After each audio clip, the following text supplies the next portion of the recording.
എങ്ങനെയായിരുന്നു മരണം? മരണവാർത്ത കേൾക്കുമ്പോൾ നമ്മളിങ്ങനെ ചോദിക്കാറുണ്ട്.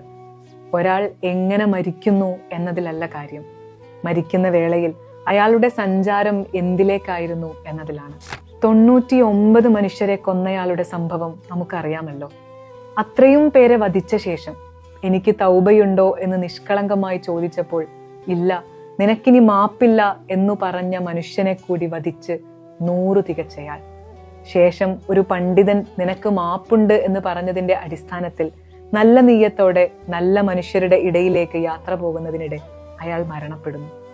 അയാളുടെ നീയത്തിന്റെ ഫലമായി റഹ്മത്തിന്റെ മലക്കുകൾ അയാളെയും വഹിച്ച് സ്വർഗത്തിലേക്ക് പോകുന്നു. മനസ്സിൽ എപ്പോഴും അള്ളാഹു ഉണ്ടായിരിക്കുക.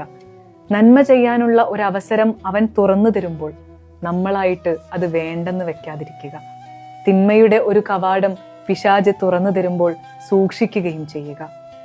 അബൂബക്കർ റളിയല്ലാഹു അൻഹു രോഗശയ്യയിൽ മരണപ്പെട്ടവരായിരുന്നു. ഉമർ റളിയല്ലാഹു അൻഹുവും അലി റളിയല്ലാഹു അൻഹുവും ഫജ്ർ നമസ്കാര വേളയിൽ ഷഹാദത്ത് വരിച്ചവരായിരുന്നു. ഉസ്മാൻ റളിയല്ലാഹു അൻഹു മുസ്ഹഫിന്റെ മേൽ കഴുത്തറുക്കപ്പെട്ടവരായിരുന്നു. ഖാലിദ് ബിൻ വലീദ് റളിയല്ലാഹു അൻഹു കിടക്കയിൽ മരണപ്പെട്ടവരും അബൂ ഉബൈദ റളിയല്ലാഹു അൻഹു പ്ലേഗ് വന്ന് മരണപ്പെട്ടവരുമായിരുന്നു. ഈ മഹത്തുക്കളുടെ എല്ലാം അന്ത്യനിമിഷങ്ങൾ വ്യത്യസ്തങ്ങളായിരുന്നുവെങ്കിലും ജീവിതം ഒരുപോലെയായിരുന്നു. അവരെല്ലാം തന്നെ സഞ്ചരിച്ചത് അള്ളാഹുവിലേക്ക് മാത്രമായിരുന്നു.